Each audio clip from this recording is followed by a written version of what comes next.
as everybody, it's Norm. I am here as your host tonight for a very, very special, very cool episode of the Film Threat Watch Party. Tonight, we are going to be checking out the amazing film Lupe. Lupe is the story of a transgender person who is searching for her lost sister, and it's amazing. You can grab that on HBO Max right now, and let's get ready.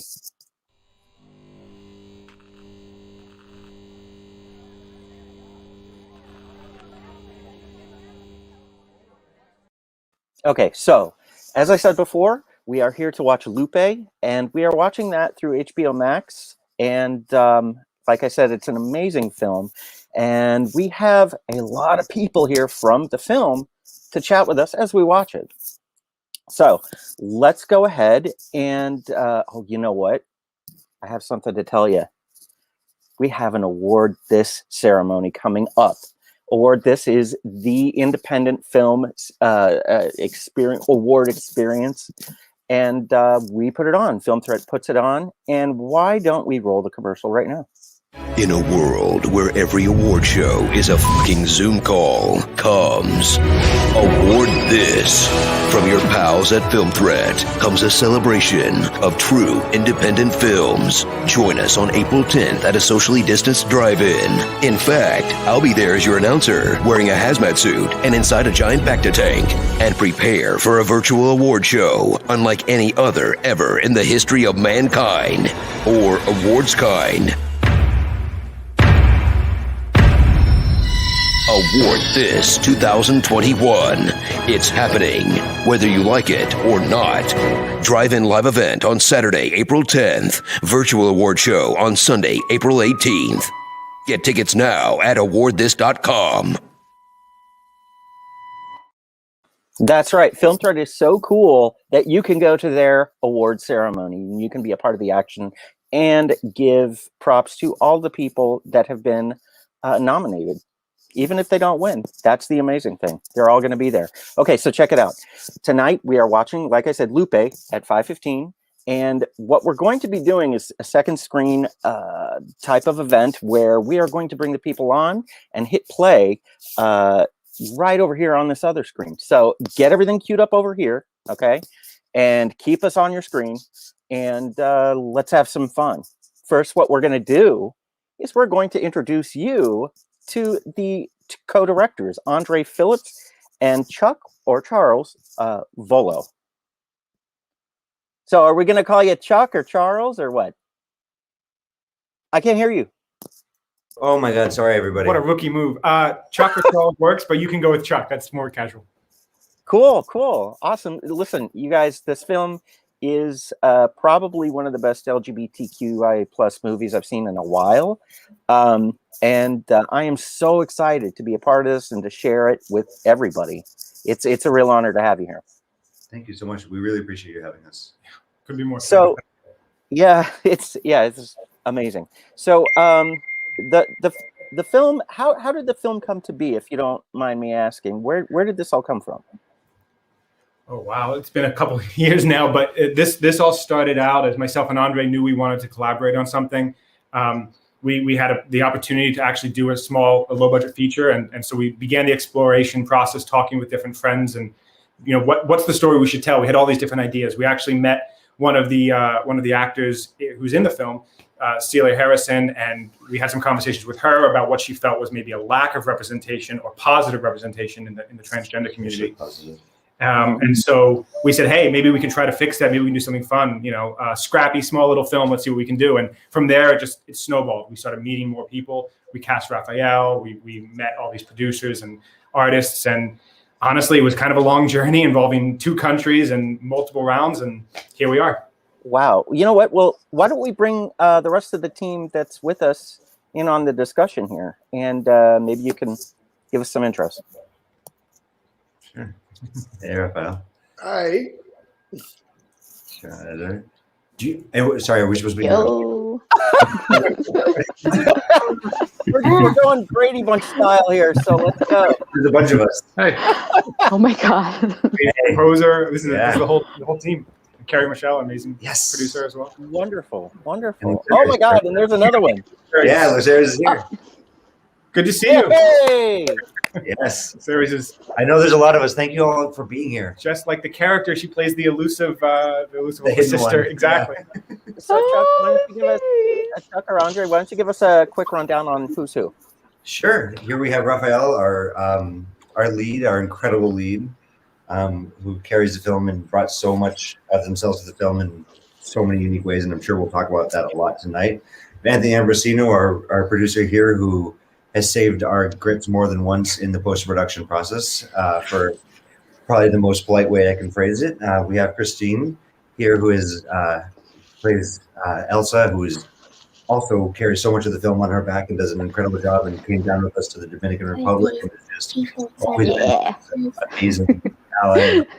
We have Siobhan here, who is our editor and incredible collaborator, who was willing to push us in directions that we were scared to go in, was willing to fight with us down to the end to make sure that we got there and put herself into the film. And again, so many ways I'm sure we'll hear about tonight, and we absolutely could not have done it without her. We have Lucera's here, who plays Isabel and was one of our Dominican Republic cast members who I got to meet in a really crazy casting call with my horrendous Spanish, and who's still trying to join this project.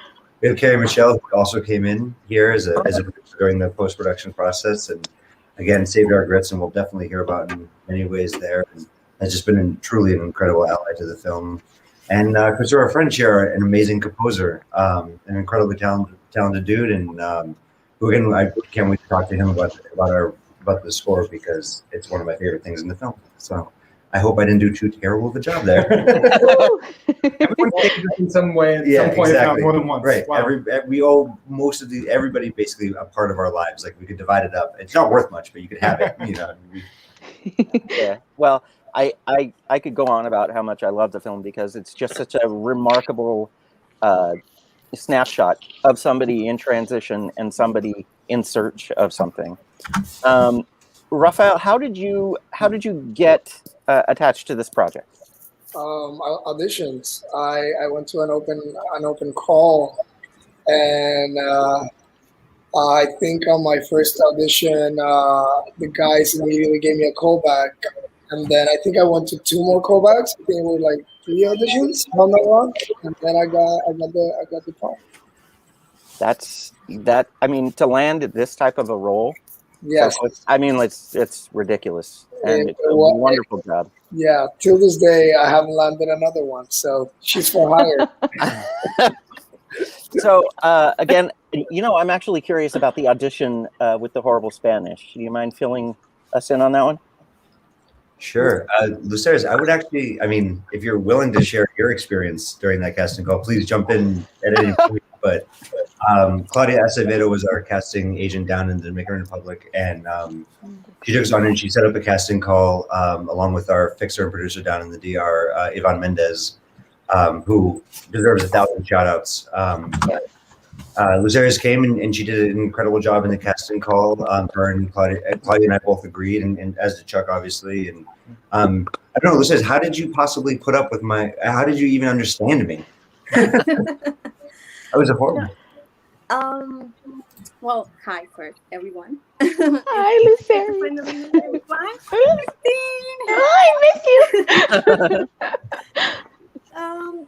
I think it was such a great experience. In a world where every award show The is a casting call was, I don't know, something different for me. I was able to be just free with everything, and I got that chance in the casting and during the production of the movie. I think you guys are really great directors. I mean, I didn't have any trouble just doing whatever I wanted to do, inside the character. So I just can't say good things about this experience. I'm happy that all this is happening right now, actually, and I congratulate every one of you guys. Yeah, well, your performance is remarkable. I mean, everybody's performance is wonderful, though, but yours is particularly touching. Yeah, very good stuff. Wonderful stuff. Christine, what about you? How'd you come on board? I also too found the casting off. I think you guys put it on NY Castings. I think because I think that's where I got it from. I'm pretty sure. And I went to it. I had like a few agents at the time, and I just went to it like, I'm just gonna go. And I went, and I think it was like Raphael. I went through like 2 or 3 auditions, and I think we did a rehearsal together, and then we were like booked, and it was great. And I so happy. Like that was 7 years ago. So it's like trying to think like that was a long time ago. So, but it's good. You guys I'm happy. You guys haven't aged at all, period. In fact, you get a little younger. So, thank you. So yeah, just to remind everybody, we are going to be hitting play on the film at 5:15. Okay, and I'm going to let Chuck and Andre do the countdown. So we're going to pull it up on HBO Max or any other VOD, and we are going to count down 5, 4, 3, 2, 1, and when it hits 5:15, flat on the head, then we're going to hit play. All right. Let's copy that. Does anybody else want to share kind of how they came onto the project, or was there anything fun or interesting about that? Oh, certainly. Sharon? Yeah. I actually came on after they had already finished shooting, and I think at first Chuck and Andre wanted to edit it themselves, and they did that, but felt like it needed another set of eyes, and through friends of friends, it wound up on my lap, and I watched it, and I saw the puzzle pieces there, and the heart was there. I just needed to, rejigger a little bit, and at first they wanted me to do a test. They wanted me to edit like one scene as a test to see if we could work together. So you'll see the clip with Lana and Lupe talking about Arun. That was my test scene, and so it was great. I did a little sample, and they loved it, and here we are. I mean, we went through a wonderful process together of discovering the heart of the movie and bringing it out and telling it in the best way. And that was a pretty big heart to pull out of it. I mean, and to find it, it's remarkable. The music also, in particular, is phenomenal. How did you find the sound palette for this film? Oh, thank you for saying that. I absolutely loved the process of working on this. So I appreciate hearing that. And to be honest, it was such a flowing, natural process working with Chuck and Andre and with Sharon that we tried a few things.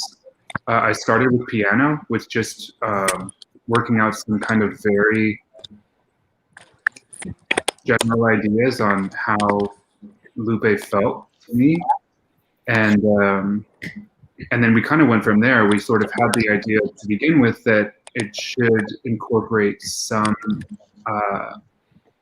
some Latin flavor here and there, but that it shouldn't be a Latin score.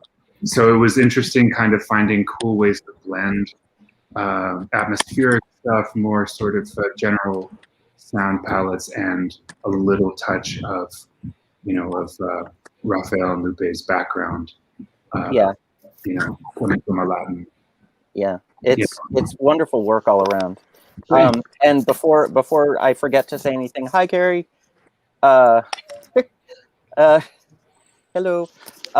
She came on. We didn't say hey. Okay. We are getting close to the countdown now, guys. There we go. So what I would ask is everybody have fun. We are watching this together. If you see something, pop in, interrupt, say something, point something out. If there's something you want to talk about, please do so. This is a film with a lot of information, a lot of heart, and I'm so excited to dive in this with you. So let's see here. We are getting close. Everybody have everybody's players all ready to go? Okay, and we are at 10 seconds now. 9, 8, 7, 6. Go for it, Chuck. 4, 3, 2, 1. Hit play. Action. There we go. The HBO logo that we're happy to see. Yeah. Remarkable stuff. Should we just call it out like we're directing the film? Yeah. I love the opening look of this film. It's ethereal and dreamlike, you know. Yeah, that was Get you in a few minutes.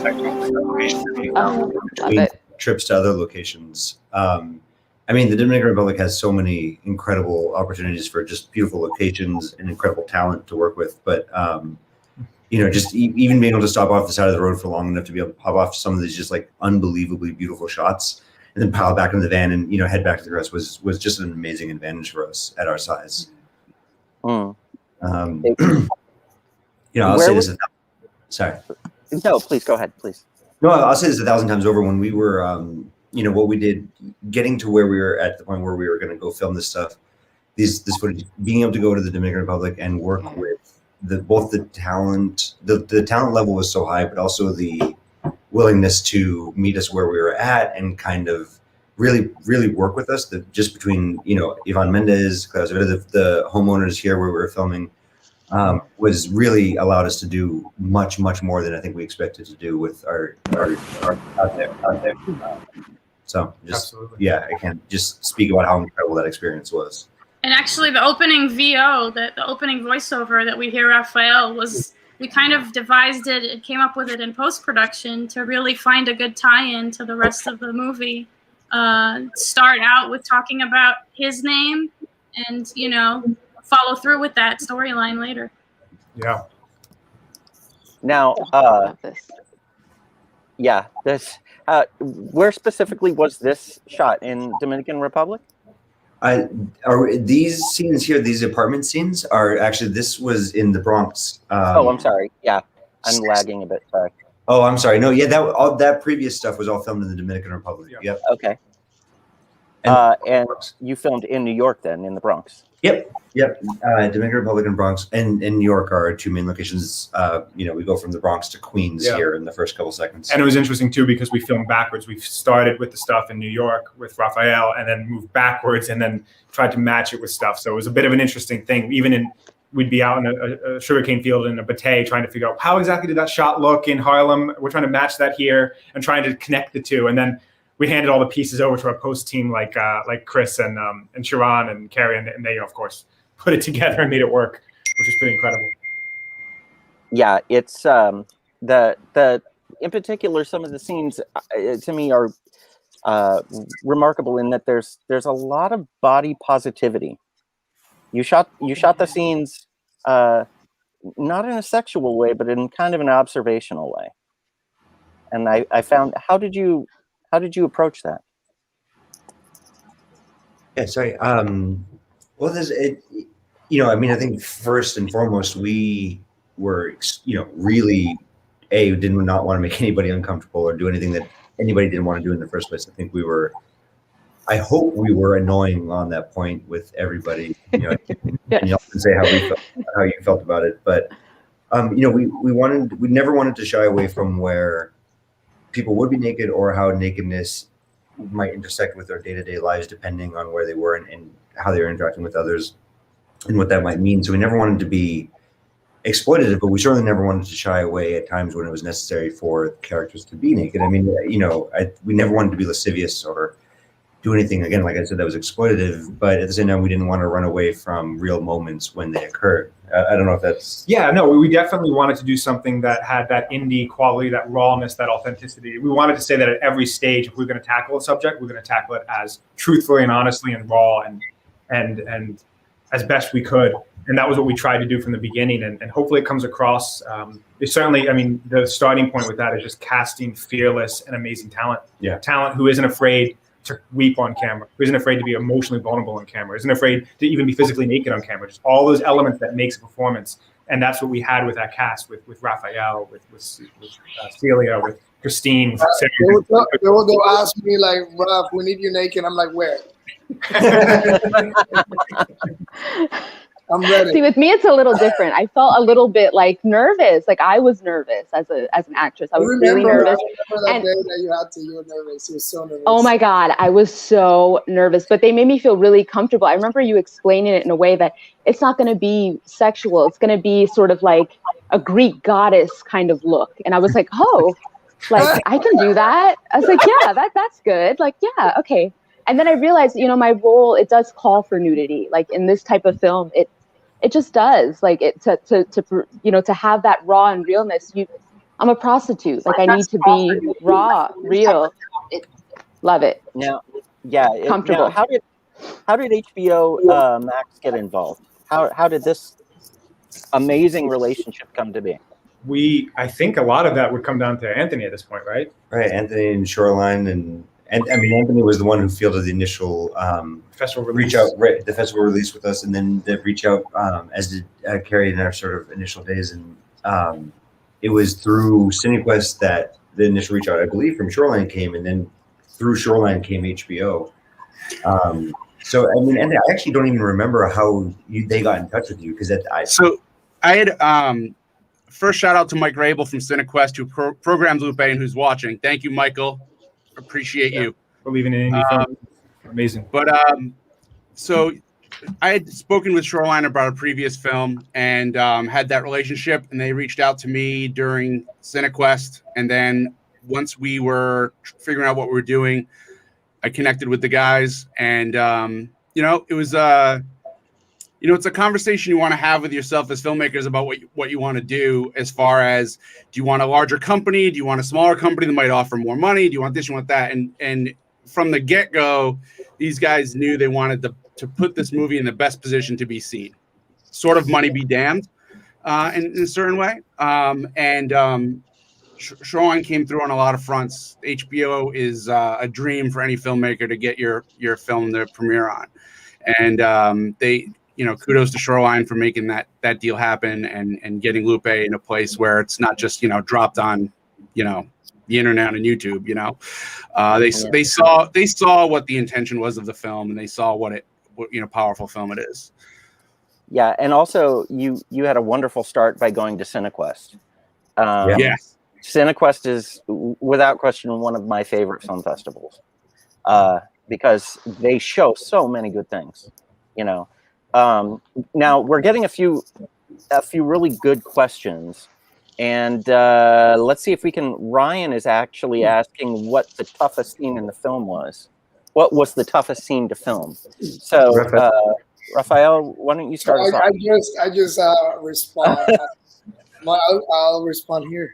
For me, the hardest thing acting wise was the scene that I was being seduced by the guy on the train, because I feel like I had very clear like the heart of Lupe and the strength of Lupe throughout the film, but to live in that vulnerability and to live in that excitement that she was experiencing in all those scene sequences that were like, you know, we don't know what's gonna happen if she's gonna like move forward with this guy or not. To play that and truly play that in a way that felt real to the character, I think it was very hard for me as an actor. Also, because at the time being, that was one of the first times in my life that I was experimenting with my femininity and with, you know, getting dressed. And so the same things that Lupe was experiencing, I was experiencing with the role. So I feel like that was the hardest thing for me. And I loved it very much. It was really fun to play too. that scene is just so charming, and I felt so bad for that guy because I know. You know, he's like, hey, how about chicken tacos? He was a great actor, so all that was unscripted. It was like on the moment, which sometimes also makes it harder because like you have to be so aware and so present just to react to everything that's like being thrown at you. And that guy was fantastic. He was a fantastic actor. Yeah. Matt's actually It's one of my favorite scenes. Yeah, I mean, those scenes, you know, it was those. It's funny because you say that, Raphael, because you were just so. I mean, I remember that you were cold 'cause but you felt so effortless in the train in some of those moments, and the thumb fighting scene I always laugh about, but like you and Matt Saxon were just so good. Those scenes, jumping off the train, but we really were just jumping on and off the train that night. Like it was, it was like late at night in February, New York City, jumping off and on the 7 train in Queens. And just, shout out to New York in general for just not caring at all. I mean, we're Awesome. with our little crew and the camera and people. I love this scene with Lana. Sorry to interrupt, but even though it was a nightmare to edit because of the sunset happening and having to try and not go too crazy with the unmatching sunset shots. Shout out to Bradley Greer. Oh, yeah. Well, also, it was actually a nightmare to shoot too, because we only have very few takes because the sun was leaving. So we have to all relax and cool in the scene, but we're like, okay, we have only one shot. Okay. Oh no! You know what? Another thing that, not to divert the subject, but I noticed the use of lens flares throughout the film, and what are those kind of hinting at? Oh, as far as I mean, as cinematographer T. Acton Fitzgerald was just he seamlessly blended just raw documentary style with like high art cinema. Like he just and you guys remember working with him, in both in Dominican Republic and in New York. Like, so great. He's phenomenal. He's just a soldier, and he's just getting these shots and in the toughest conditions with the sun setting, with all this craziness going on, and making artful decisions at every point with the lensing, with the camera positioning, with the camera. And he's so small. Like he has this big camera, and he's just carrying it around. Like he's just awesome. He's phenomenal. Running through the fields with you guys in Dominican Republic or in New York City, like clocking literally like actual miles with the camera carrying on the shoulder over there. Yeah. It's I hope he's able to be tuning in and watching today. We wanted him on the panel, but he's been on a really big project. But so talented. I couldn't believe how we were able to get him for the small indie. But we were very fortunate. Yeah. We have another comment about the cinematography. In fact, just saying that everything just looks amazing. Composition, frame, image. There's really not enough that could be said about it. No, not at all. So what about harder, more difficult scenes? Was there anything particularly difficult for you two directors, or maybe Christine, or anything?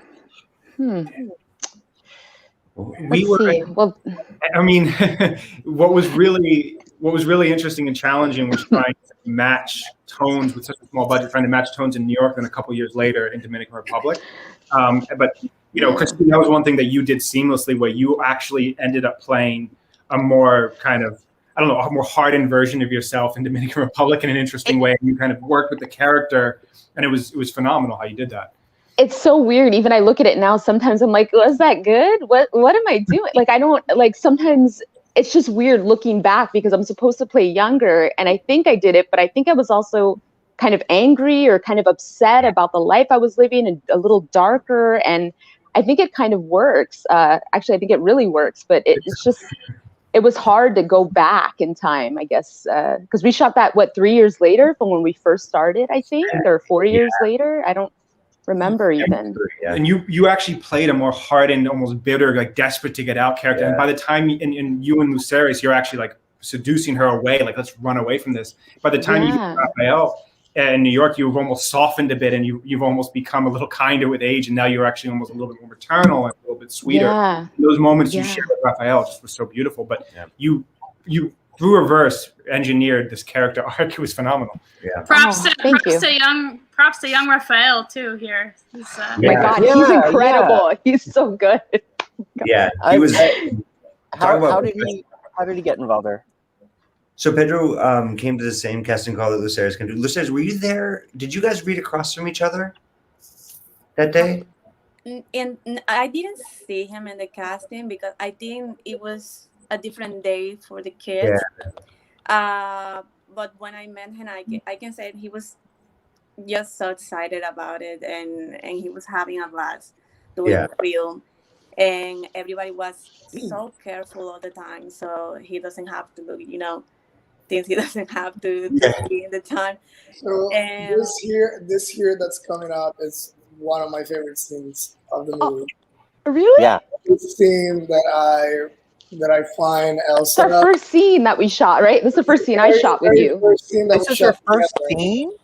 That we Yes. shot together. Yeah, this is Oh our my first. God. Yeah, this is the I first loved scene of the. it. It Yeah, was so much fun because like I feel like that day. this is the first time I met you. Yes. Yeah, Watch we the faces. solidified our chemistry right here. Yeah, it's Yeah. it's all in the faces. It's And I all, this feel like is that moment remarkable. that I react and I really like recognize you, like I feel You look so good. Oh my it's god. so beautiful. It's such a beautiful moment. I'm talking about myself, yes. That's so cool to learn that you really just met each other in person in that scene as well. Like that was your first shoot, and it's also the first scene that they have together. It also like I mean I don't want to ruin the movie to the people, but it really excites us for her because we feel that she's closer to her sister. So Yeah. okay, we're finding things, we're going places. Yeah. This, I agree Oh, with so this. good. So good. I also have to just make a point. You guys were so phenomenal in the scene, just thrown into that Coney Island location. But watching this Yeah. again reminds me when we were first trying to cut it before we brought on actual professional help with Sharon. We'd always lay in temp scores. You always lay in like soundtracks from the biggest movies to try to help you feel like the film's working. This is the first time I've worked on a project where the score we actually end up getting somehow on a tiny budget was actually more exciting than the score we'd be laying in. I was laying in the score to like The Gray and like these massive Hollywood, and now I look at the score now and I'm like, oh man, this is so much better. How did Christopher do this? Like, it wasn't a step down, it was a step up. And how did we do that on that budget? So thank you for that, Christopher. And yeah. I just can't believe we shot that. This is really the first time that we rolled with you two before. Christine just walked. Yeah, this is my first scene. This is crazy. This is the first time that we have together. That's our first scene. That's the day we met. That's the day I think we met. Did we meet once before? I don't remember if we had a rehearsal or not. Did we not? We didn't. On the day. God, I'm so confused. It's not like Coney Island is close to any. Like it's not like unless you live in Coney Island. We had to get everybody over there, shoot these like kind of complex scenes. I can't believe we started the weeks that. There's a match cut that was 4 years in the making. By the way. Oh my god! I actually got to tell you, this is the scene that actually made me fall in love with the film. Wow. Because it was that moment where old Raphael and new Raphael kind of his worlds remerged, and it was just such a moving and believable scene. That's the editor right there, the editor killing it. Yeah. Yeah, seriously. Right. No, that's so remarkable beautiful stuff. Thanks, guys. But Chuck and Andre were very instrumental, of course, and couldn't have done it without them. And we actually have a question. Speaking of editing, what is your experience in editing long form, Sharon? Well, I've actually been an assistant editor for a while on movies and TV, so I'm not foreign to long form. And this was actually the first feature film that I edited on my own. Wow. I've done 3 or 4 since then. But I've done some a TV show for Sci-Fi, which is on Netflix called Z Nation. It's a zombie show, and a few other things. So you work on Z Nation. That's great. Yep. That's really good stuff. Thank you. Let's see here. Oh gosh. Sharon, do you remember? It was really early. I was just remembered this when we were talking.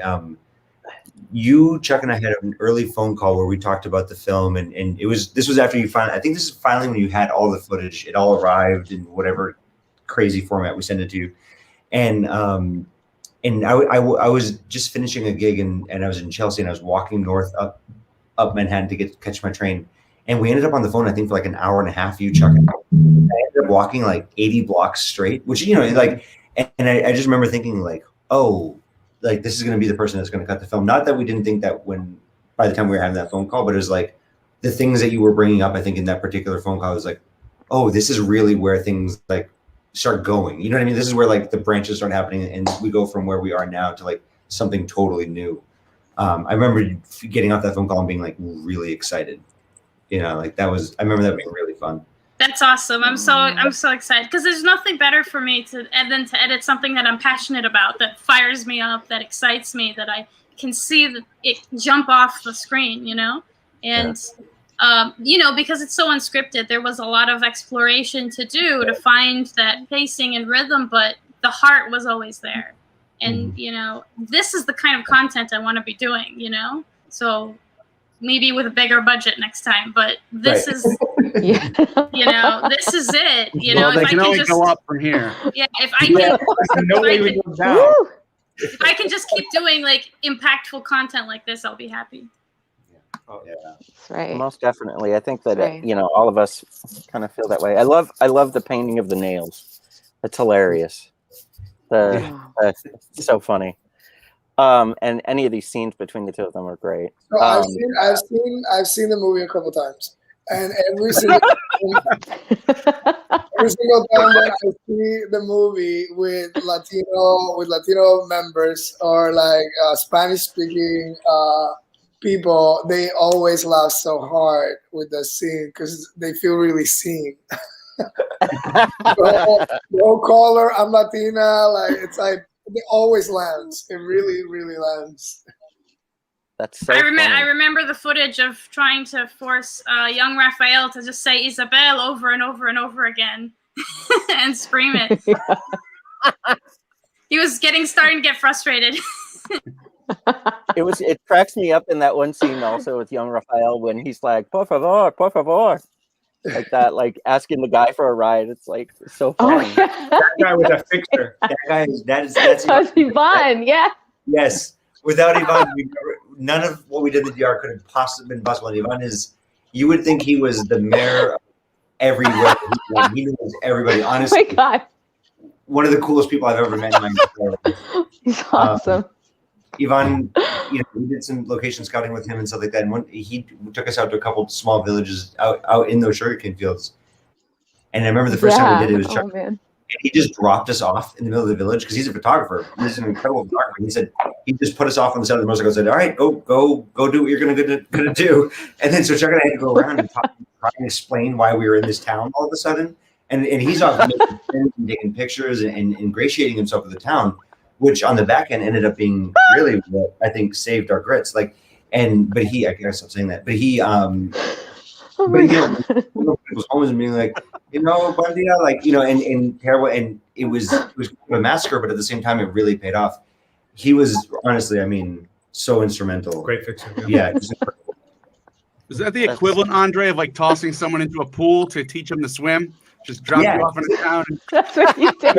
Right. Except the worse it gets, the funnier it is, right? Because you know what I mean. Like, so the more they flounder, the funnier it is. There's nothing other than that. So, yeah. Were there any other particular scrapes that had to be fixed that were amazing? Oh, I mean, every step of this from a behind the scenes standpoint was a nightmare. My car disappeared in the first week of production. I didn't get back till 2 weeks later in New York City. It was just in a chop shop somewhere. It randomly, like, no, I didn't get hard. Like, and in Dominican Republic at one point, Yvonne got stranded somewhere without gas in the middle of nowhere. Yeah. We left him accidentally. Like, a lot of stuff happened.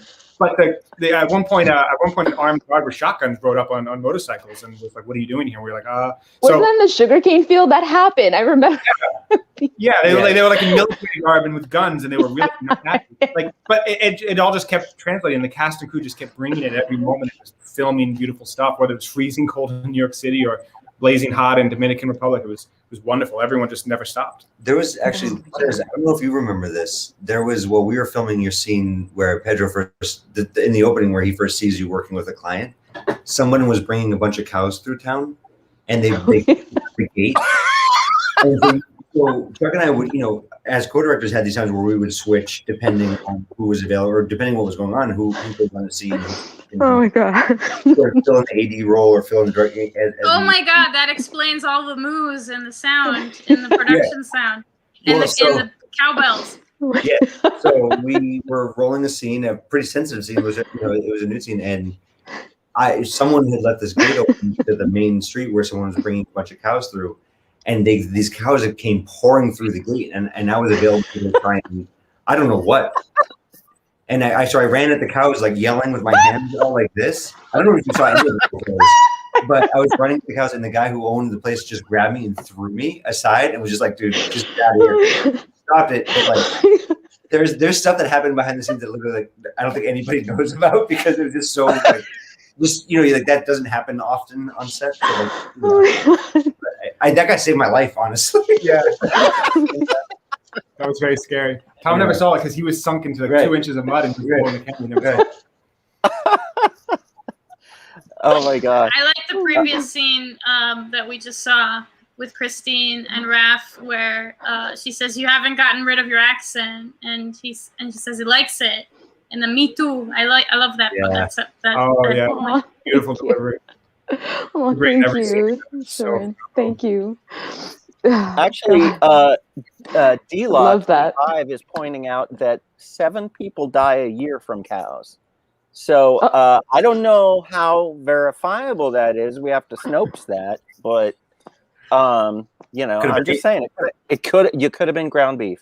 Yeah, it could have definitely been ground beef. That was a horrible joke, and I'm gonna stick to it. We would have to add in the credits that Andre was during the making of this film. When I saw that, I started laughing. No animals were harmed. No animals, like. Yeah, no. Oh my god. We have another question though too. Were there any movies that were an influence on U.S. directors, Chuck and Andre? Oh man, we were asked this question a couple of days ago on an interview we were doing during the press, the remote press tour. Honestly, there were definitely influences from a cinematic standpoint or from a visual standpoint, from a thematic standpoint. The influences we were looking at were what we didn't want to do, especially a few years back. We didn't want to do what we had been seeing. From a story. Yeah, we didn't want to do, Dallas Buyers Club had just won the Oscar or whatever it was, back in 2016, and we were trying to do something a little different.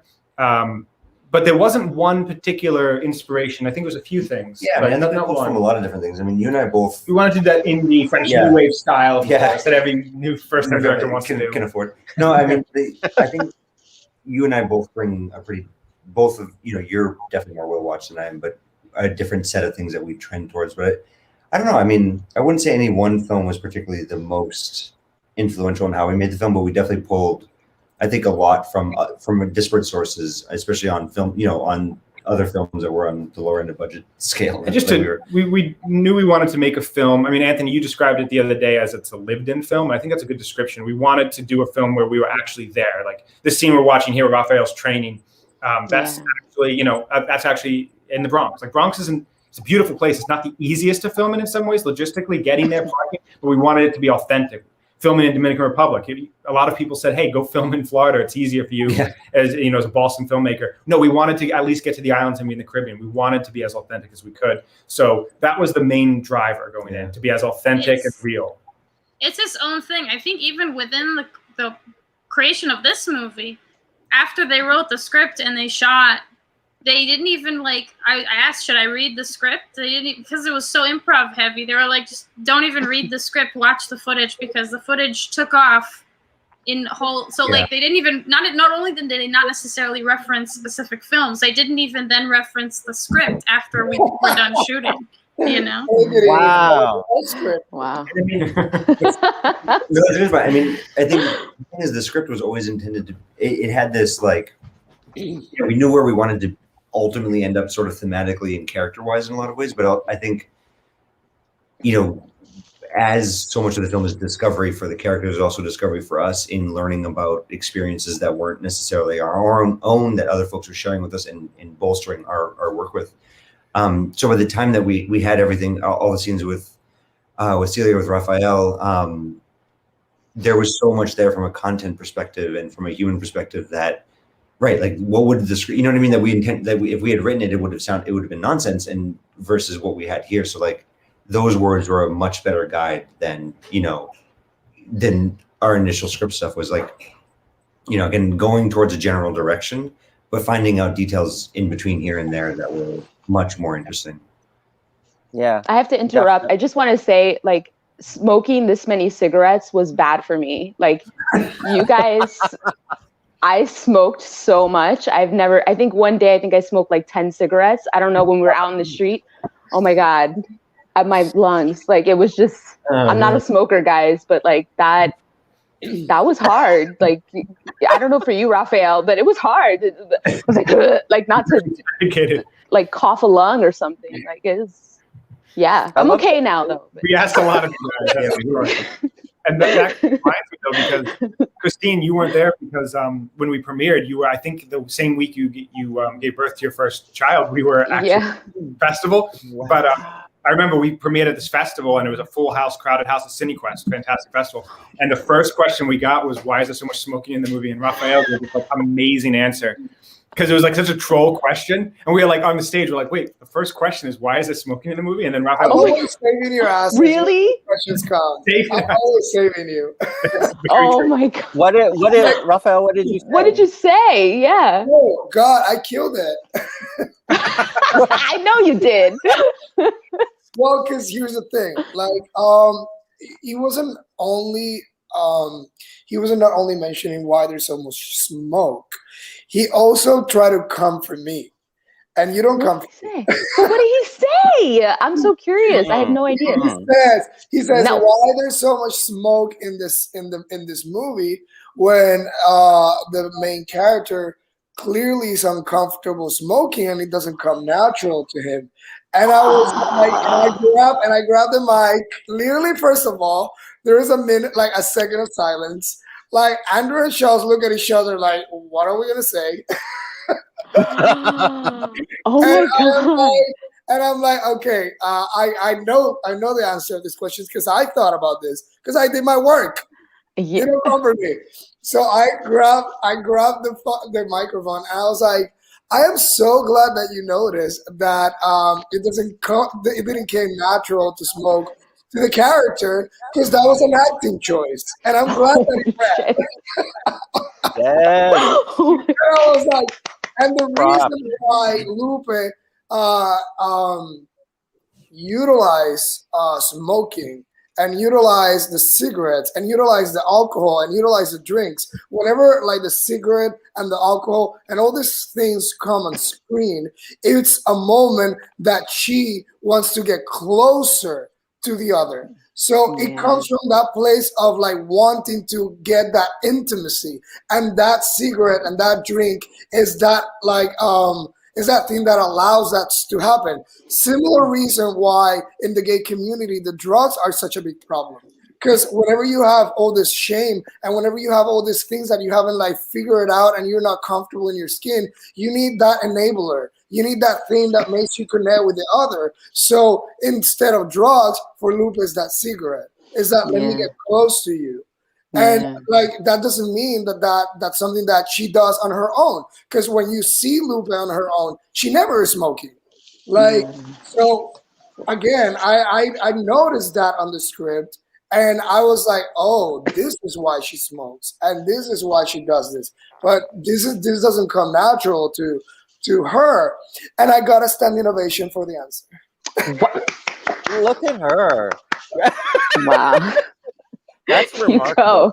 You go. That is like the perfect way to own the damn room. I swear. Oh, my favorite scene. Own it.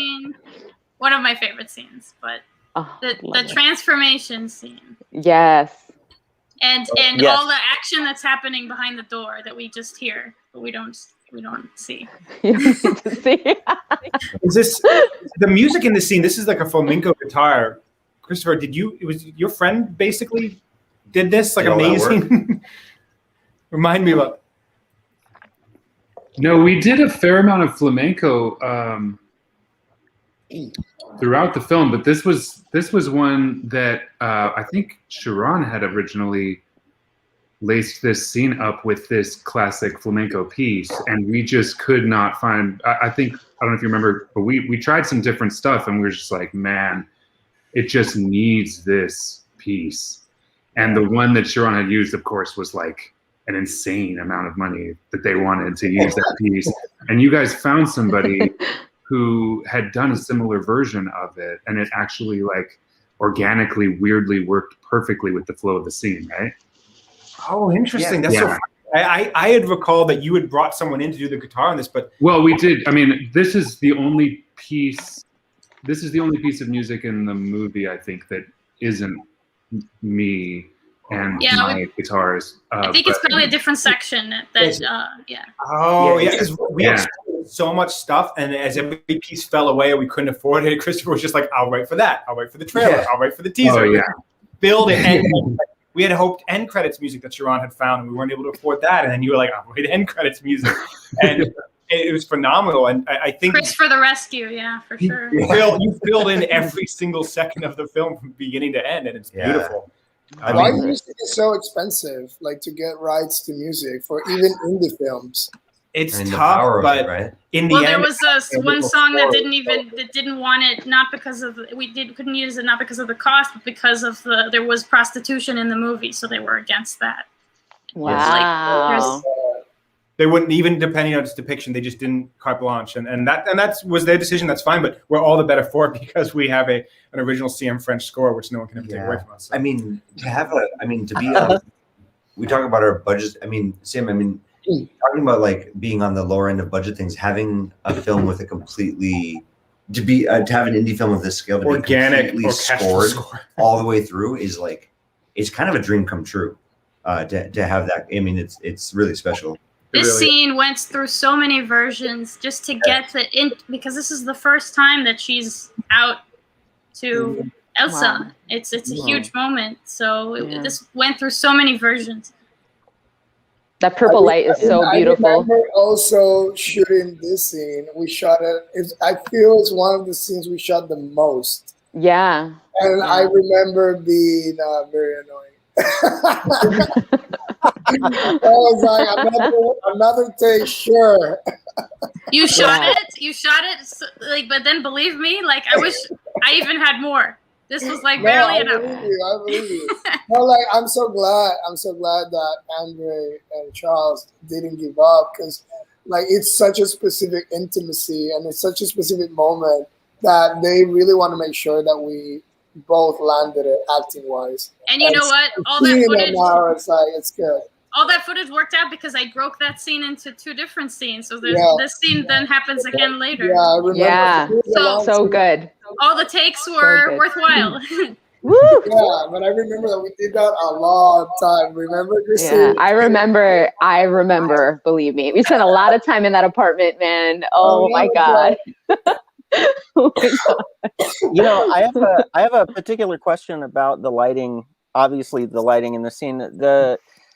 First of all, Bill Campbell asks, was the lighting difficult to get right in this room? Or rather, specifically, he says, was getting the lighting right with the neon in this room as difficult as it looks?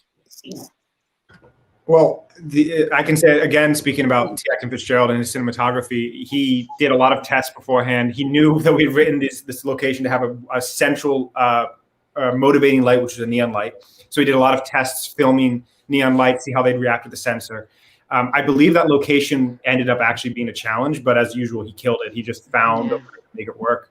You know, it was a kind of a light locked location. There's like a little bit of light coming in from the kitchen. Otherwise, the entire apartment was dark. So he had to really be smart with how he did it. Having really photogenic and awesome actors helps. But then T-Actin also just using the light that he had to kind of kick it around and make it work. I mean, I don't know how he did it. It was wizardry, but he pulled it off. And another follow-up question to that, for me personally, is why that color? Oh, man.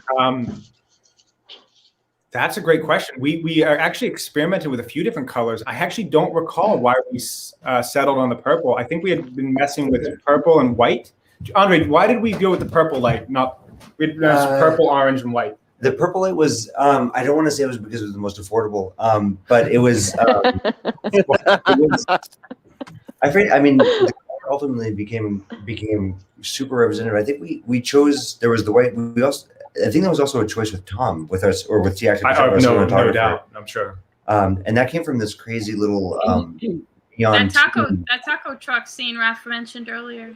Yeah, love this scene. Love it. Cool improv between Raphael and Matt. And then you leave him. Oh.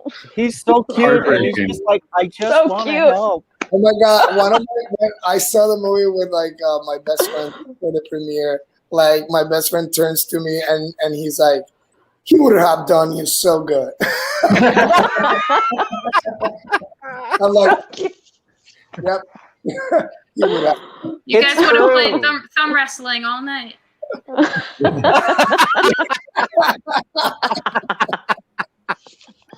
Also, I get this 2 question. points. I got this question actually from my friends, and I thought it was a super interesting question. One of my closest friends asked me, "Do you think the guy that was flirting with you knew that you were trans?" I think that maybe Lupe herself in the movie didn't genuinely. But I think like seeing the movie, I'm like, this guy knows. Like he knows what's up. And he's like, he's like into it and he's going for that. Which also I think is like incredibly interesting that the movie has that layer, and that has like a character like him. I don't know, just food for thought. Yeah, I came to mind for me as Love well. that. But yeah, beautiful. We have a question for Carrie. What was it like getting involved in a project during the post-production phase? I'm not unusually brought in at a later phase to help people out.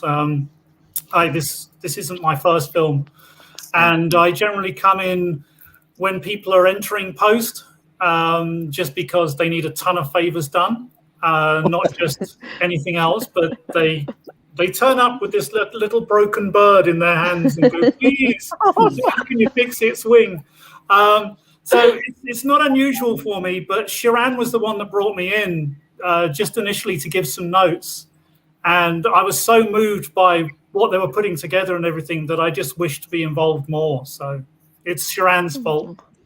Thank you. Well, it was teamwork, and it was really important for me to have notes from the community so that we're not going off, that we're being genuine and reflecting the real voice out there, So I wouldn't have locked picture if I wouldn't have gotten your feedback. So thank you. Yeah. Very Absolutely vital. It definitely rings true. Definitely rings true.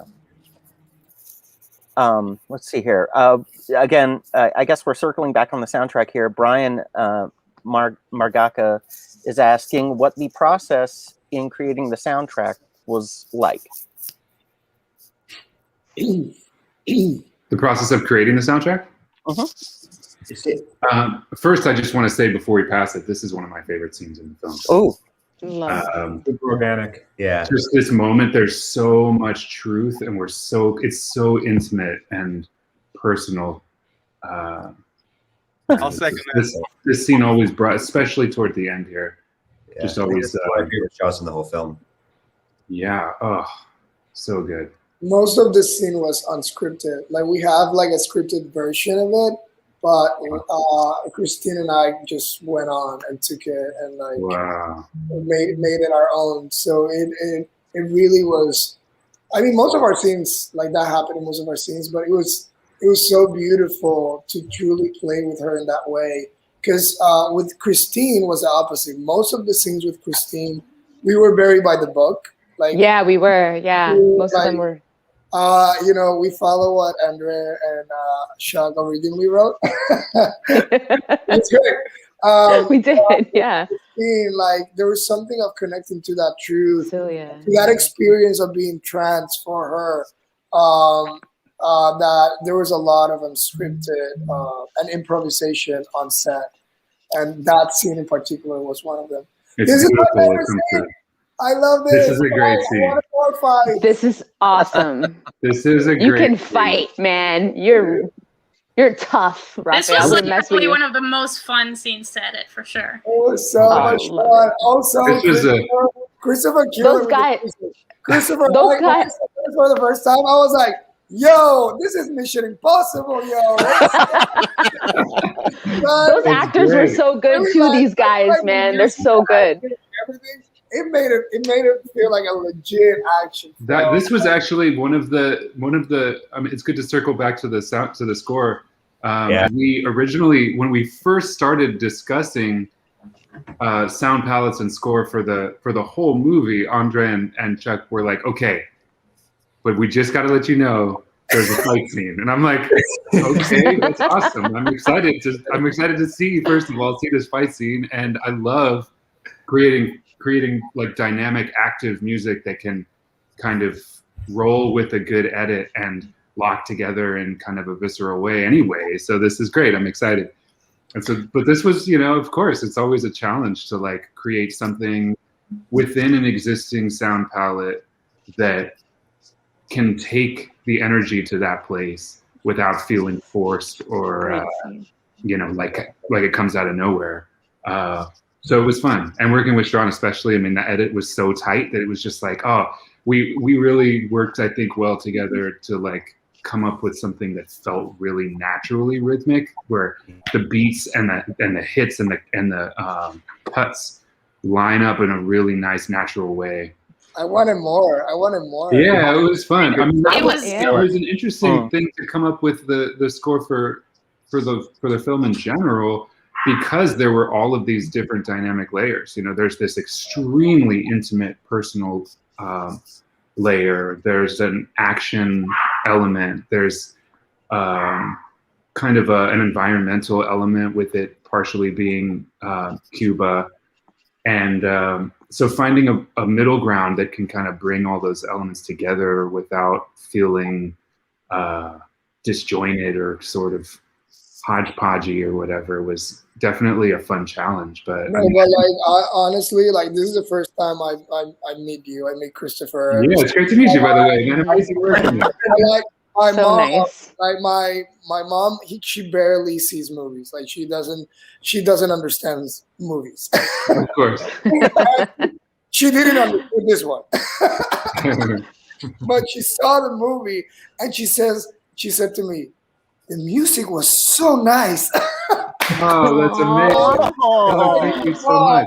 Notice your work. That's amazing. I mean, it's funny because as we originally started, maybe even our first conversation, Chuck and Andre and myself, we talked about wanting to do something that touches on, but doesn't fall into the trap of a Latin flavor in the score. And finding a way to do that really kind of. This is your guitar. I think this is your guitar. This is us too. Yeah. I love this scene. So New York. Oh Love yeah, it. this is a great scene. Such a beautiful. I got you the job, baby. Oh, love it. Beautiful scene. You did a test scene too? That's a tightrope walk. You guys, you nailed Okay, it. can I say the secret of this scene publicly? Yes, please. Am I able to disclose that? What? I don't think anyone knows this. Like anyone. I have a secret. No. Well, then go. First of all, I need Andres and Chuck's permission. If not, I'm like, keep it and die with it. Yeah, you can. Please tell us. So in this scene, that Lana and I are talking about Arun, we were not talking to each other. There was a third actress in this scene that was caught from the movie. That's true. That is true. Oh my God. When I saw this scene, I was like, yo, that editor, he needs a fucking award. Ron moves things around. Sometimes you have to do that. Oh my God. I didn't even know that. And that was my test scene to get this job, you know? I was Do like, you I want to spill was the so tea on why, shocked. or I was shocked when I saw this. I was Yeah. like, they caught that girl. Well, Well, it's not, I just didn't have enough for her to be a fulfilling character in the movie, No, unfortunately. but it's not the fact that you caught the girl. It's the fact that with the cop, you were able to make the scene feel like a conversation between the two of them, and that blew my mind. yeah. Wow. Yeah, so I didn't even know. All of Lana's shots are flipped because really they're sitting on the same side of the room. I know. I was Wow. like, editor is what's up. Editing magic. Somebody hire Sharon. She's good. Thank you. I was very It's fortunate to good. be mentored by some of the really big editors in Hollywood. The guy who cut the first Taken movie, the guy who cut Iron Man 1 and 2. A lot of really big editors who taught me a lot of tricks along the way. So they all came handy in this movie. One of the things I appreciate about Sharon the most, and I mean this in the most complimentary way, she's brutal. Like she's just like this is what needs to be done. This is what, and there's no like playing around. Like this is, you know, she gets right to it and really makes you pull the heart of your movie out. And I really appreciate that about her. Thanks, Anthony. Awesome. I mean, it's the Israeli part of me. It comes out.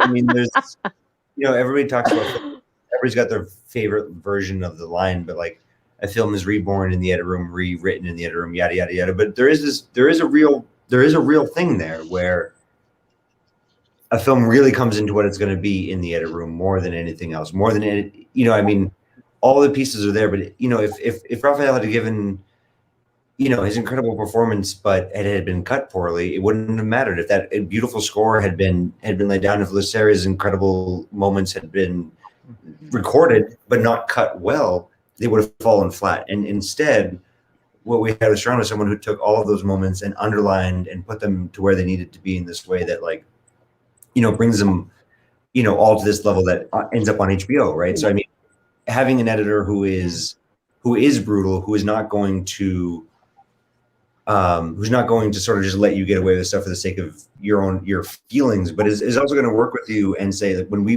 really wanted something to be in the film, or really wanted a scene to work a certain way, instead of just saying no and throwing up her hands, Sharon worked with us, you know, and gave us these difficult truths in order to get to what we wanted to get to. And that partnership there, that back and forth, despite being difficult, I mean, Sharon, Come on, cameo, the director.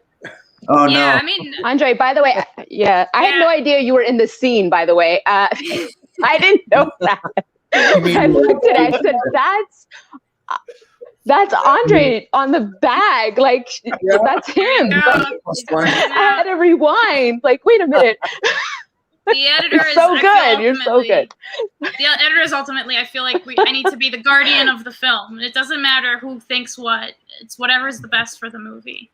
And so, but by the way, in terms of cinematography, the moment where Arun spots Lupe on the street, T. Acton nailed that. Like, there's no editing in the world that I could have done to get that moment to work.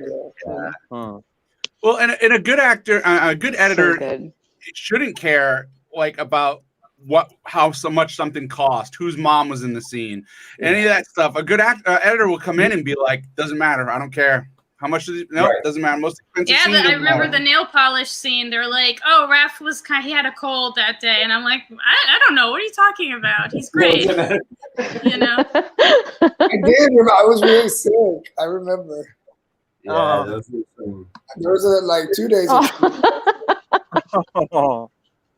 Incidentally, Raphael, I had a question. I mean, like, you seem so natural with the boxing and the fight scenes. Did you have training ahead of time, or is this something you normally did, or did you just train for the film? Trained. So I've been kicking man's ass since like 1998, but Andre got me into Muay Thai training. I think for like 2 months before the film, like a month and a half. Like we did like intensive training for me to get the language, and I'm a dancer, so I'm I live in my body, so I'm like very good with the awareness of my body. So when I was like taking the boxing classes, I kind of like took it as like, oh, I'm learning a dance. Like this is the style of dancing that I'm learning. So like I'm very paying attention and being very aware of the posture of the body, of like the physicality, and at the end of the day, like martial arts is a dance. So I have a question. What's really in that mug? That's my question. I think it was. What was in that mug? I think it was bad I brandy. think it was cheap, like $6 brandy. In the same Yeah, way. I think it was I think in the same way that those cigarettes were cigarettes. I think that was prop liquid. Yeah, there was. My God. But there was something in there, right? Like there was alcohol in it. I think I remember. Like it there was. was. It was something very bad from down the road. Yeah. Like, I love this so much. The lighting in this is so beautiful, like the purple. I remember, like you wanted to get this one part with the lights, like on your back, and you kept wanting that move you make, like you're about to do with the lights. I want to be lovely and sweet. Like you really wanted to do that. I remember sitting there. I think that was a big choice for you. Like when you did that, like it's just so good. It was amazing. Raphael. Oh, I love that. I love when you did that. I just, this scene is actually, a lot of this scene is both of y'all really, this is one of those scenes where the two of you really kind of took off, and just your comfort comes across in this way that was really unique. Like settling into this world, like Christmas together, but sad Christmas. Like, I mean, I think this is one of the scenes that we shot the longest in the entire film in terms of actually like sitting there with probably y'all 2 hours. At least. Probably 2 hours. 2 hours. A whole 2 hours. Oh my God. So like for me, also like this scene is huge because it's like the first scene that Christine is Elsa is completely vulnerable with. Yeah. It's the first scene that she's like saying like, I need you, like this is good for me, like thank you, and like Lupe doesn't know how to react to that. So it was really beautiful to shoot. I love that she's like, okay, you want to be a woman? All right, let's do this. Here's what you got to do. Like she's fully embracing. Yeah, and there's someone who's supporting this journey. You know, it feels like another reunion in that they're recognizing each other, and she's she's like, come on, this is how you are a female. And I just told my boyfriend this is a Christmas movie. Apparently, we didn't realize it. But. Don't bring up Die Hard. Oh my God. I mean, if you're going to film for no money in New York, you may as well shoot during Christmas time, right? Because the city is already so beautiful. Yeah. So beautiful. The snow. Right. It's the best. It's one of two best times to be in New York City is Christmas time. Most definitely. Yeah. It wasn't Christmas. Was it Christmas? I don't even. It was December. Yeah, I think. Yeah, it was. It was close to Christmas time for that thing to be up in Columbus Circle. That's like a weird Christmas fair thing where you can buy like. It was. God, I don't even. It was so long ago. Oh my God. So this is a scene where I come with the name of Lupe, and this scene. Oh, love this scene. This scene literally happened like this. After shooting that scene that Sharon like masterfully edited and cut someone. The guys come to me and he's like, so Raf, we just add another scene. You guys are going to be in the bathroom and you just have to come up with a name. Go. And I'm like, great, sure. So all this scene, which I love and ends up giving the name to the movie. I feel very proud of it. Yeah, the movie wasn't called Lupe. We changed it later. No. I feel very, so very so Raphael, you named the movie. I named the movie. And I named the movie and the movie changed my life. So, we both gave each other something good. He didn't know that he named the movie until later. Yeah, I didn't know that. It's the perfect name, though. Title? Perfect. It is. Yeah, it's really good. This is one of those scenes where oh my God, I've gotten 3 messages, which I think is beautiful, of 3 queer Cuban kids thanking me for bringing the figure of La Lupe into the movie and giving visibility of that figure to these modern audiences. And I feel very grateful and moved by those that are seeing that, because it meant something to me too. Because I was like, when Andrew and Charles asked me, who do you want to be named after? And I'm like, oh my God, like what? A name is important, right? So I really start digging into like the possible women that like little Lupe would like grew up watching.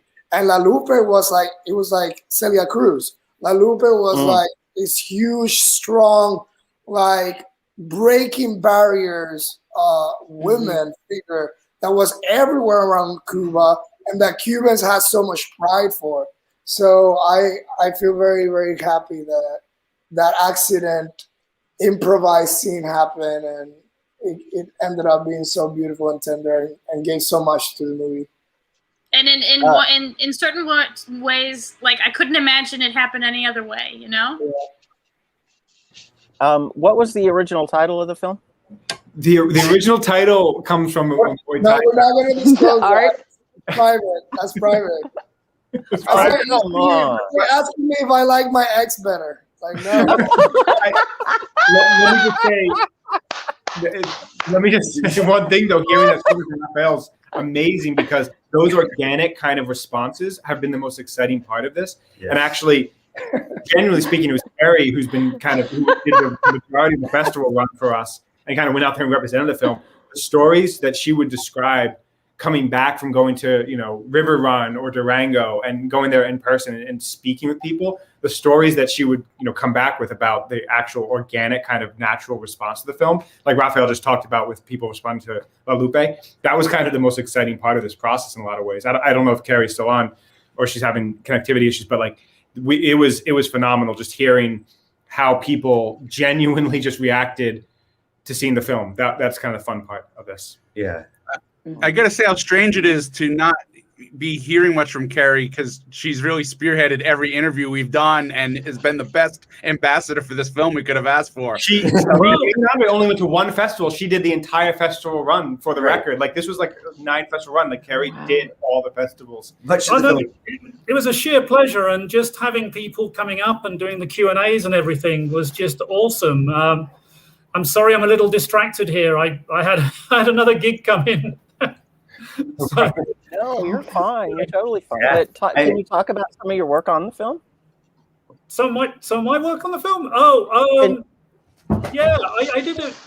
I was just giving notes, and there's a bit, I'm not sure whether they've spoken about it, but there's a bit in the pivot moment where Raphael starts crying, and me and Sharon were adamant that should stay the way and the length it is, because, until you've actually lost everything and don't know what you're doing, it's just so heart-wrenching to see, and we just fought for it to be extended and kept it the length it was.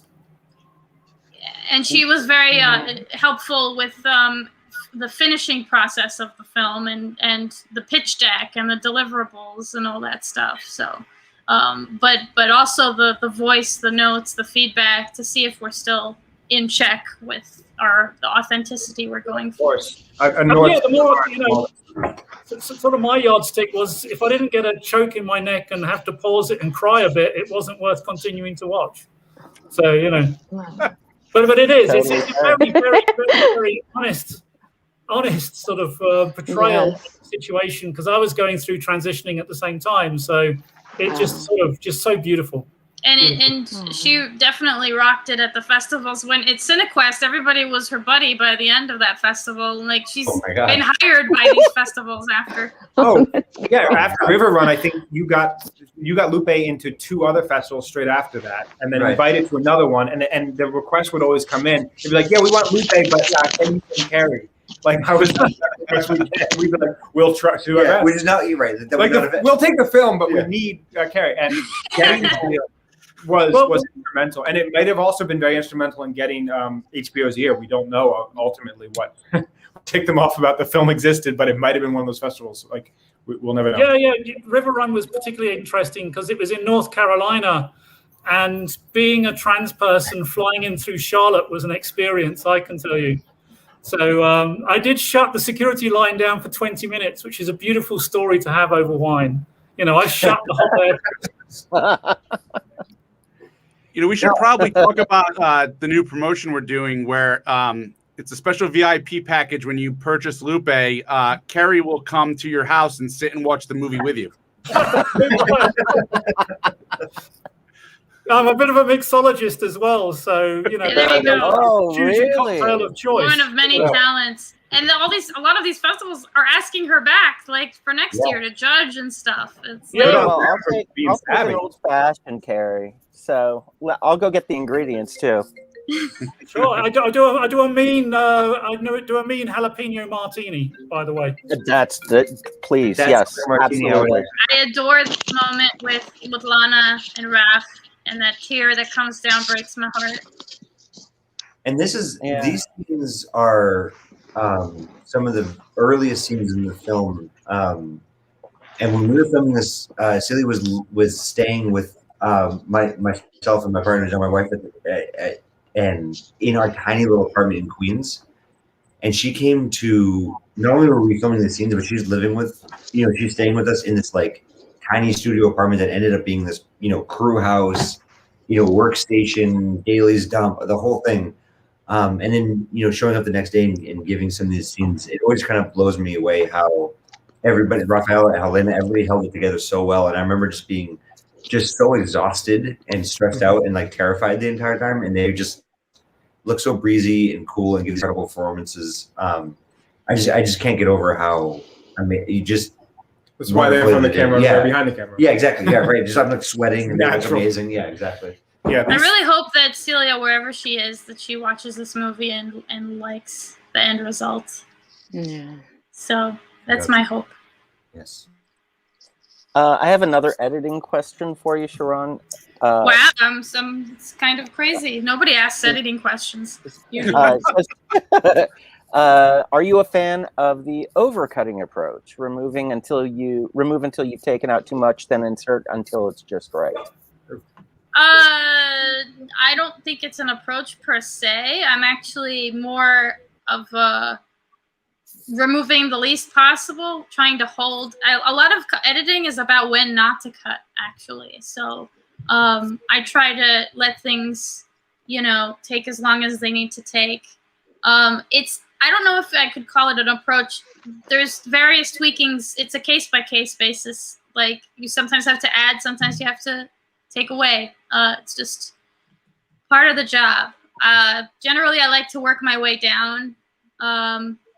Start from longer and then cut it down. It's easier to cut down than to add, I feel. Yeah, the editing tonight is getting a particular amount of love, including the fight scene. Wonderful. Earlier on. I'll tell my mentors that they can be proud. And Sharon, we should have given you the Alice square here in the middle. That's you just. and by the way, I should just mention give me that, Anthony. Give me that.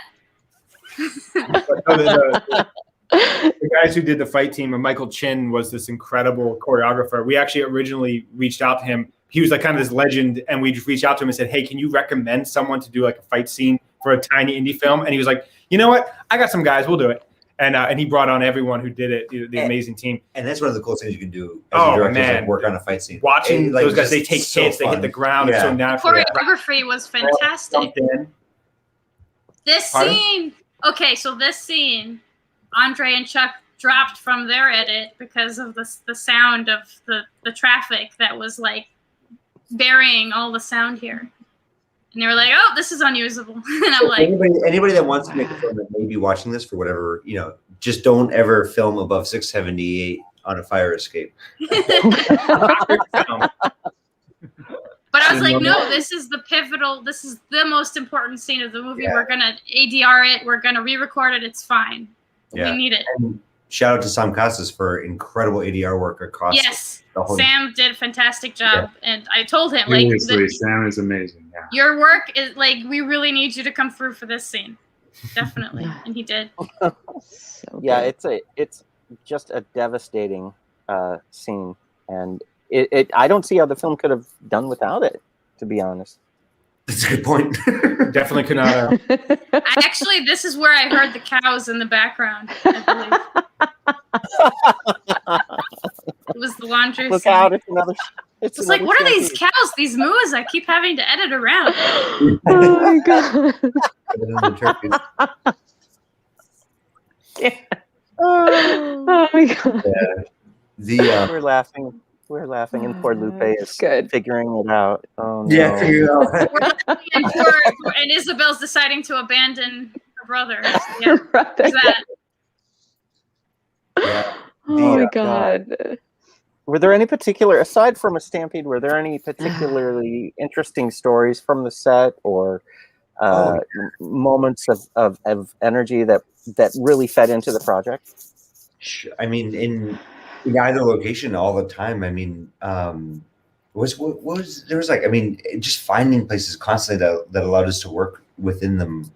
Everything was so unbelievably organic. I mean, jokes about gym. Sorry, the gym where we film all the fighting scenes there is Muay Thai gym run by Crew Natalie, and now at the school called Muay Sabai Camp. But at the time it was called Choksabai Gym. Like that location alone, that was where I just happened to be training because I, as you can see from the scene, needed to get in shape. And, I was training there, and I'd done martial arts my entire life. I lived in New York trying to get back into it. A location like that, if you happen to know of a location like that, you can envision so many beautiful scenes in it that feel so much more real. There's so many places that once we started on location, Scott, in Coney Island is a great example. The 7 train near my apartment was a great example. Like that, feeding into it so strongly. This moment right here breaks my heart every time. This is Christine's Oscar moment, and this is not. I don't even know how I did that. Like I look at it now, I'm like, what was I? Oh, so sad. Like it's just. By the way, heartbreaking. For the record, that was a 6.5 minute dialogue scene filmed in freezing cold with multiple lines. Right. And this scene, this crying, is what Carrie was talking about. That we wanted to go as long as it needed. Oh, so good. It's just to push it. You feel it though, like you just. Because I'm crying with him. Oh my God, it's so emotional. Yeah, I literally been there a few weeks beforehand, so it was really, really raw for me. Yes. Yeah, I mean, that was a scene, to go into it. I mean, that was a scene that we had been having that Chuck and I had a really hard time with, knowing, as filmmakers, you want to avoid being, you're always afraid of being too emotional or letting things, and this was a scene that we didn't quite know. We didn't know how to handle it. We didn't know how to handle it. Its power was very obvious, but to execute it correctly in the edit was tricky. So and Carrie pushed us to use it and to make it, to let it be as powerful as it really is, and that's something that we're thankful for. Well, I mean, I wouldn't have had nothing without Raf's phenomenal performance. So. And this is Raphael to shoot as well. Raphael, you let us not shoot that scene. I feel like that shot that was a one take. Yeah, it was longer than that even. Yeah. It was a long take. It was like you guys were like, we were in a hurry for something. I think like the day was ending or something. I think we were getting to that location. Yeah, we had to move location or something, and like I was like, okay, here we go, one take, let's do this. Oh my God. Yeah. And you brought the thing is like that was at the end of the day, and I remember you and I were in the room doing that shot, and I was wildly exhausted, like losing my voice. Yeah, and all of them. Shot, and you forced it, and you pushed for it, and it was the right decision. Yeah, because you guys wanted to cancel. We were not even going to shoot it. We were like, no, we have to move to the next thing. I was like, no, you not this. I remember that I fought for that. Yeah, absolutely. Wow. It was the perfect decision, and I'm glad that you fought for it. I'm glad that Carrie fought for it, because I mean, we have all been there. Yeah, it's a moment that it was so needed. She needed that release, that. And we all did as viewers. We needed that too. Yeah, because there's not a lot of levity. Although there is some relief, especially in the moments when Lupe is being welcomed and recognized and comforted. But it had to come out, and it came out at that scene. Yeah, and it was beautiful. Just beautiful work. Oh, did we miss the scene where Christine? Did you almost fall down the stairs? I thought I heard something. Oh my God! The Joker stairs. Sharon, you must have seen that a million times. I was hoping we would get to that story, but we missed we were talking. We missed it. There is actually. Oh my God! There's a couple shots in there where this guy. Trying to forget. The heels looked pretty painful. Yeah. That was awful. I don't even know if I did a full tumble. Like, I don't even remember. I may have done like a full tumble down the stairs as trying to be, oh my God, so bad. That is the Joker stairs, right? I think so. Very, very close to those Joker stairs. So I had a few people ask me that out of all of this. They were like, oh, was that where the Joker was filmed? I was like, I don't know. Like, no, that's where Lupe was filmed, and then the Joker did it later. So yeah, we were definitely first. She inspired the Joker scene. Right. They actually copied from there first. So that's what happened. Oh gosh, we're coming to the end of this. I love this movie. I don't want this movie to end, but so good. We have to do a Lupe 2. A Lupe 2. You know what? And somebody early on asked if there was going to be a sequel. Oh. That's how we are these days. Everything has a sequel. So. Everything is a franchise. This could be, the Lupe universe. This is with a Lupe action figure. Cast. I mean, Raphael. We have to have a Carrie action figure too. Just saying. Yeah. So some symbolic. The two birds. Love this scene. Absolutely beautiful. This is another example of a one take. Actually, Raphael did. Yep. Wow. And then we're doing the voiceover that ties in with the beginning voiceover about the name. Mm-hmm. This is also when we learned we were going to be paying our locations a little bit more because we had a crack in the wall. No. Can somebody spackle that? Yeah. Does anybody know drywall? Question: Why?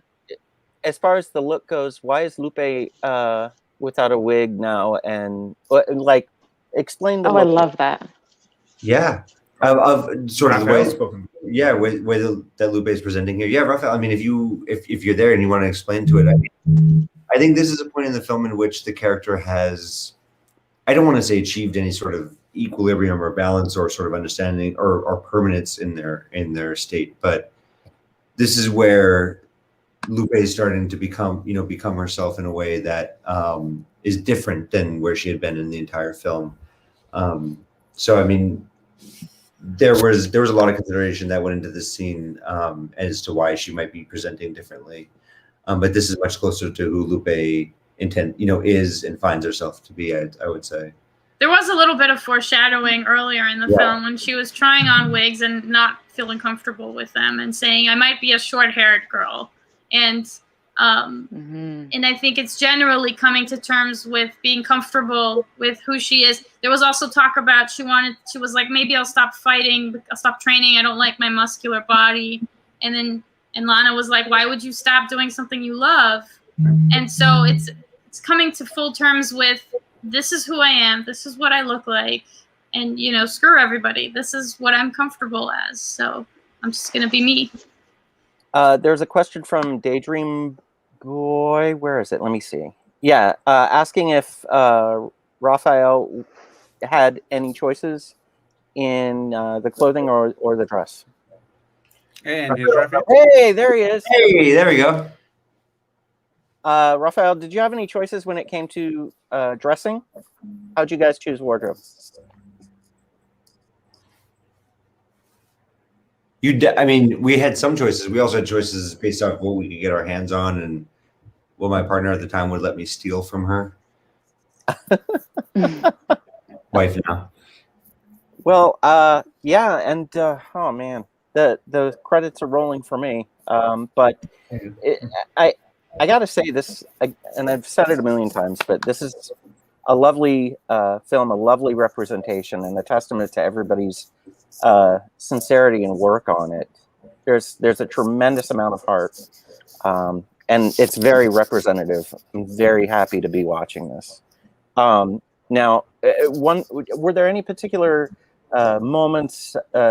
Raphael mentioned that there were 3 Cuban boys that were really happy to see Lupe represented. Were there any other stories maybe that were particularly rewarding or touching from any reactions to the film?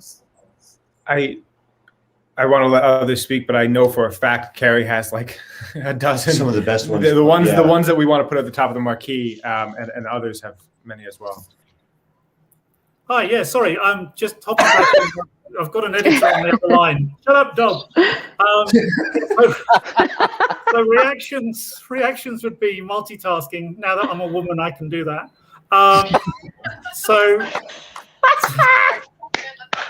Yeah, hold on.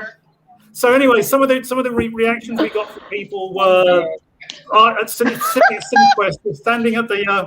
We're standing at a crossroads, and this mother comes up to me and talks to me about she came to the film just on chance and then didn't realize that her son was whoever their child was thinking of being transgender, and it opened up a whole load of dialogue for them.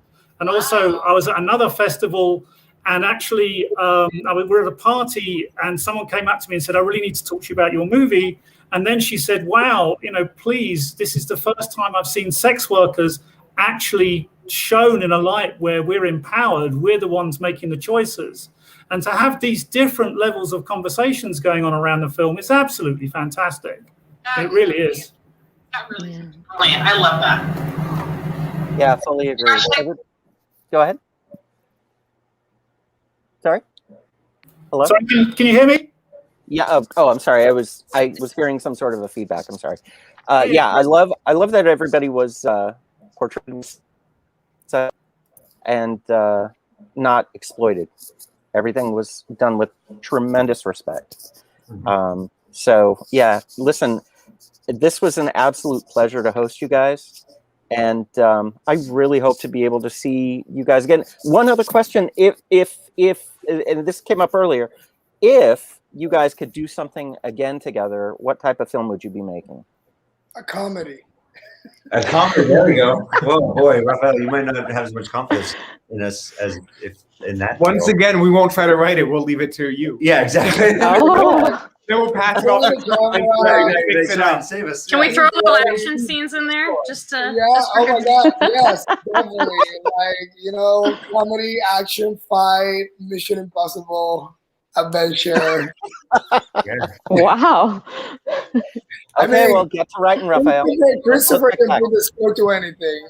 Like with what he did with Lupe, he can do anything. Right. Hey, man, I did. My biggest job on this was staying out of the way of the amazing job you guys all did as actors. Like, you were incredible, all of you. Thank you. Wow. I mean, the performances were there from top to bottom from everybody. I mean, amazing. Great work. Thank you. Well done. Well done, everybody. And with that, I have to close out our party. Oh. I kind of don't want to, but we have to. But thank you for. We can do that. Thank you, Norman, for having us. Yes. Thank you. It is. We'll see you at Lupe too. Yes, let's get to Lupe too on Mars. Lupe, the Force Awakens. Thank you so much to HBO for championing the story and for having us in their platform. HBO, please, more queer stories, more trans stories, more Latino stories. We are here. More real. Visibility is important, and this is amazing. Thank you. Thank you so much. Absolutely. Totally agree. Well said. All right. Thank you guys so much for joining. Yeah, thank you. Thank you for great work, and thank you for joining us tonight. Thank you, Norman. Thank you, Chris. Thank you, Film Threat. Let's get these guys on the stage next year for Indie Film of the Year. Oh, I see that coming. I just wanted to do the after party with you guys. It was a lot of fun last year. Yeah.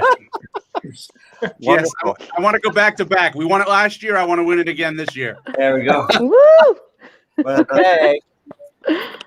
Carrie, you bring the jalapeno martinis. All right, guys. With that, we are closing out this amazing watch party. Thank you to the cast and crew of Lupe for joining us tonight and for sharing this amazing piece of work. And thank you, HBO, for bringing it to the masses, because we need more of this. Also, please join us next week for another fabulous watch party. I'm not sure what it is, but I bet you Chris is going to tell you soon. So with that, we bid you farewell or adios. Adios. Adios. Adios. Thank you, everybody. Bye-bye. Bye.